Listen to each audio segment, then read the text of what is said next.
Okay, the goal of this lecture is to learn a little bit about the types of criminal sentences, very generally, how criminal sentences are socially constructed, and a little bit about the goals or philosophy behind various sentences.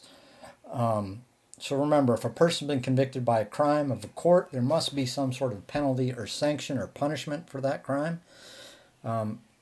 So basically, as you know, the options are imprisonment, which is not covered in community corrections, right? You have imprisonment, probation, fine, community service, or even death, right? You could also have what's called parole, which is a form of community corrections, but you have to go to prison first, and then you're let out early, and then you're placed on what's called parole. Okay, so remember, laws or statutes are what guides sentencing. Okay, judges do not create sentences, but sometimes they have some discretion. So when a judge applies a sentence that was determined by elected legislators.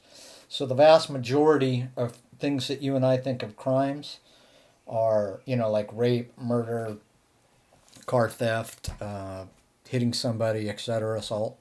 All those, the vast majority of those are what are called state crimes, meaning they are violations of the criminal code for each individual state.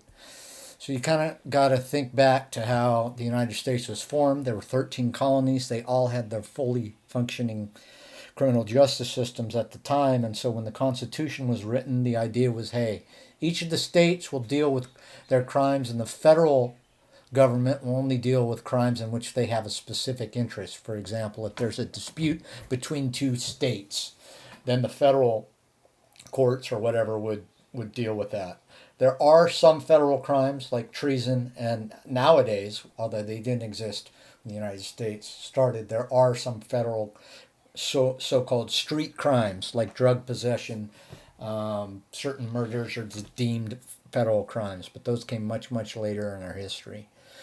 Okay?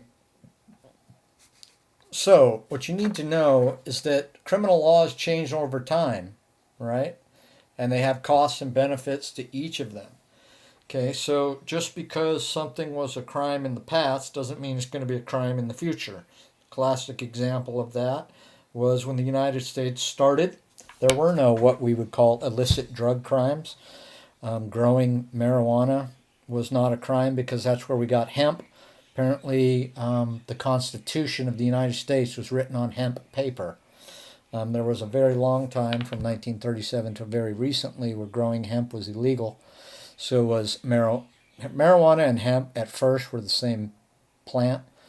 Basically, what they've done is they've genetically modified the marijuana plant so they get all the stuff they want from the plant without the drug that makes you high, and vice versa. Okay, so if you guys have been paying attention, you know that marijuana laws are starting to change. So about 1937, marijuana was outlawed by the feds, and then it was outlawed in all the states. And then recently, some states started by making medical marijuana legal, and then they are now many states are now starting to make recreational use of marijuana legal. For example, Colorado, Oregon, California, I think Nevada, and probably others, where basically it's treated no differently than buying beer.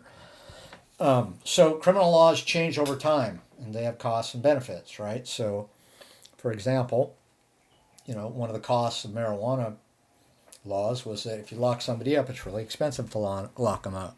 And over time, more people have gotten familiar with marijuana, and it's very reasonable to say that in terms of addiction and dangers, it's much safer than alcohol. Okay, so many states have decided that the costs and benefits of locking people up for marijuana are no longer worth it. Okay.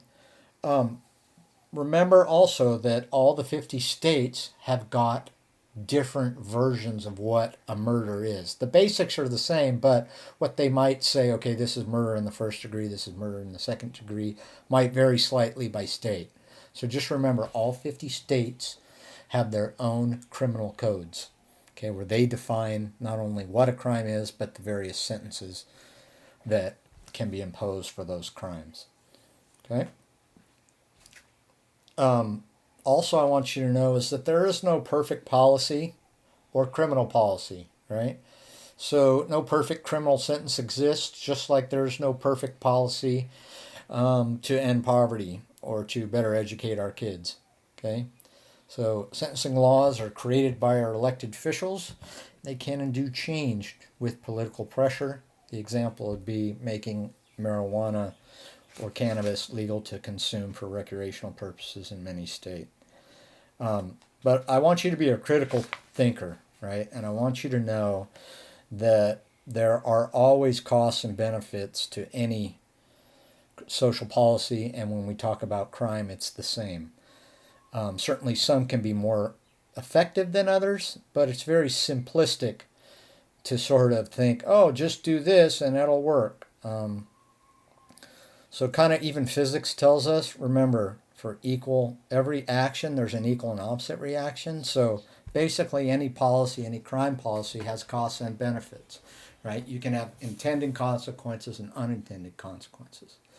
Okay, so for example, during the mid 1980s, there was smoking cocaine had always been around, but they found an easy way to make cocaine into smokable rocks using household chemicals. And it was marketed very cheaply. It was the same thing, but it had a different kind of high, and there was mass hysteria in the United States about crack. We were told if we don't do something about crack cocaine specifically, we're going to lose a generation of our children. Our society is going to change in ways that we could never, ever imagine. And so they passed a whole bunch of federal crack laws that were 10 times, 100 times more stringent than they had been in the past. So, for example, I should put that differently. The penalties for crack cocaine were much, much, much harsher. I think prison sentences were much longer for crack cocaine than they were for powdered cocaine, even though you and I could look on the internet and make crack cocaine out of powdered cocaine in an instant. And what ended up happening is that federal law was applied, and basically it rounded up a bunch of street level crack cocaine dealers. And that was tended to be in big urban areas in the United States, and they tended to be brown and black skinned people. And so over time, what we saw was that these crack sentences were disproportionately locking up brown and black people. Now, the cynic would say, oh, yeah, that was by design, maybe. But it's been changed now to make crack and cocaine have the equal sentences. Sorry, crack and powdered cocaine. So the idea is, again, they change over time. These are social constructed, and no perfect policy exists. You can have intended and unintended consequences.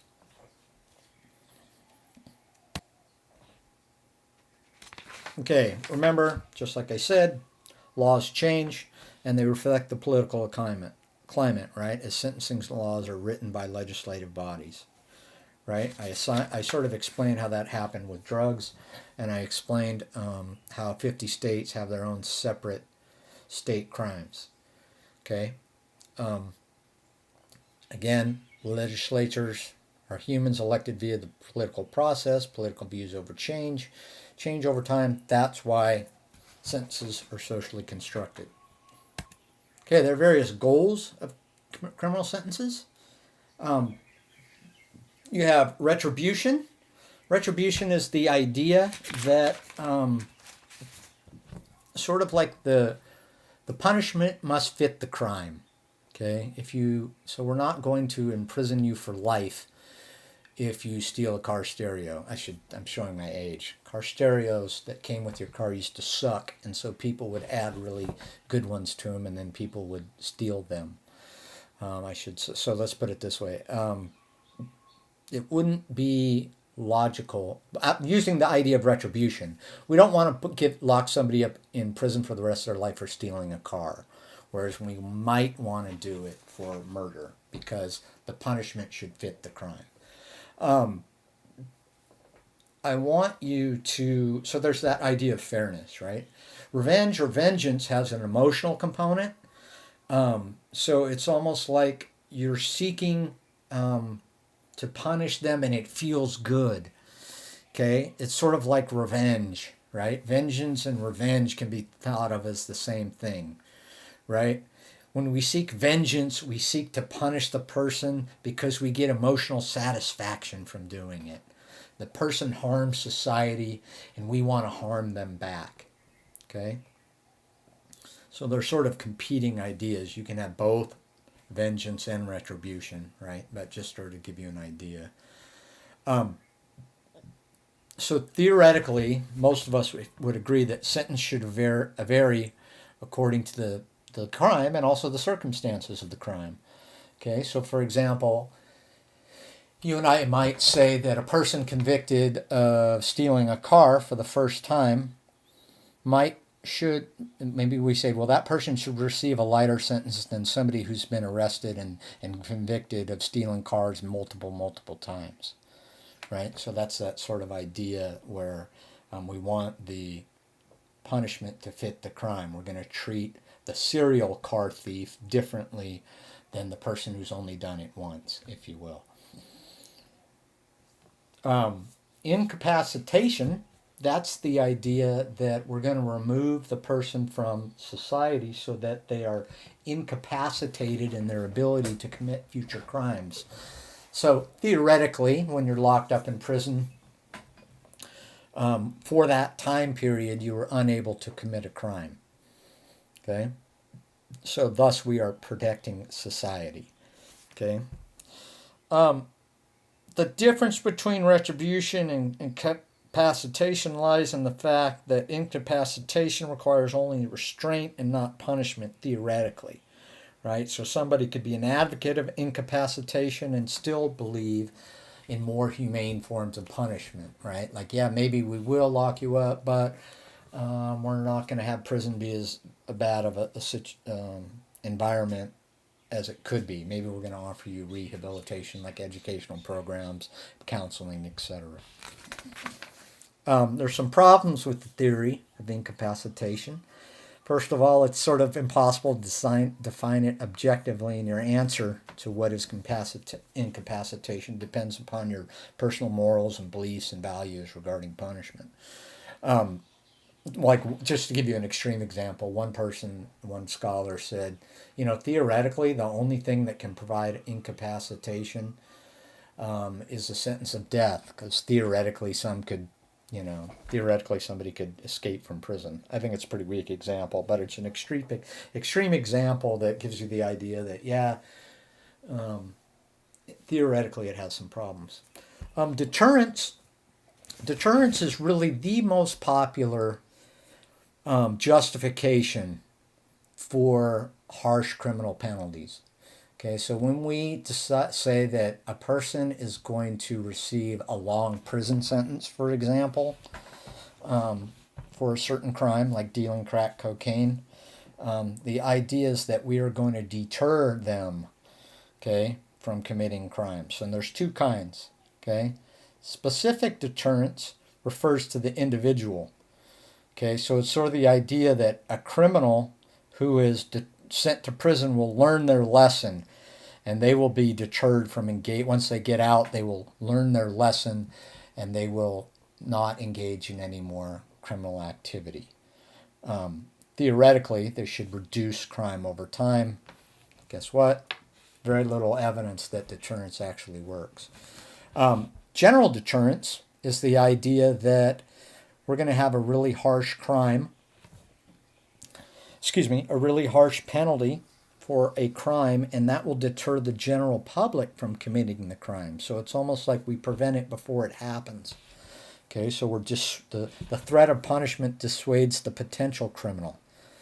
For it to work, though, the general public must know that it's very highly likely that they're going to be convicted and punished, and they got to actually know the specific punishments, right? And the bottom line is that criminals know the specific punishments much better than the general public. So the evidence for general deterrence, depending on what the crime is, it works better for people high up on the socioeconomic status than people lower on the socioeconomic status. For example, me as a professor with a good job and a family and standing in the community, I have a lot more to lose than somebody living on the beach as a homeless person who doesn't have a job. So it might work better for me. Rehabilitation, that's just like it sounds. Okay, the idea is that we'll reform or change the person in some way so they don't commit crimes in the future.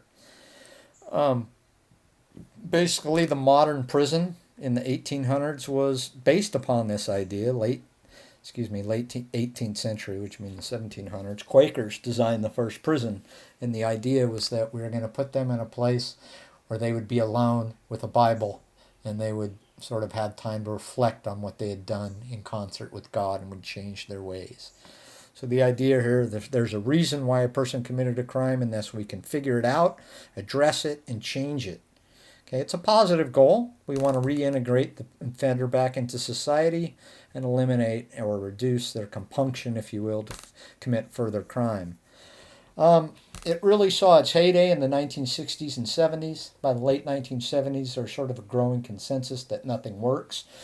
And there was sort of a get tough on crime period that started in the 1980s. And I would say, we only started questioning get tough on crime maybe by 2010, 2015 when people, and we're still not quite there, but people are starting to realize that putting people in a cage for long periods of time, 95% of people who are sentenced to prison will eventually get out on the street. Okay, that's a fact. And we're finding that being in prison damages you emotionally. And so if you're there, the longer you're there, the more damaged you get.